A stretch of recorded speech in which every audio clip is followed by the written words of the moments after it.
লোকেদের বলতে শুনেছি মেয়েরাই নাকি মেয়েদের শত্রু। কই, তুই তো কোনদিন আমার ক্ষতি চাসনি। লোকেদের দেখেছি সামনে মিষ্টি কথা বলে পিছনে বদনাম করতে। কই, তুই তো আমার ভালো কথাগুলো আমার সামনে কোনোদিনও বলিসনি। ছোট থেকে ছোট দরকারে, বড় থেকে বড় বিপদে জানি তুই কনস্ট্যান্ট। তুই যতই জ্বালাস, কথা শোনাস, অভিমান দেখাস না কেন, জানবি একটা মেয়ে তোর পিছন কোনোদিন ছাড়বে না, তোর পাশেই থাকবে।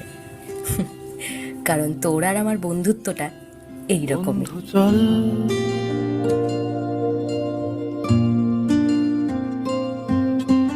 রামধনু, ঝালমুড়ি, হাফ টিকিট, রাব পুলিশ, বিটনুনার চুরমুরের গল্প বল।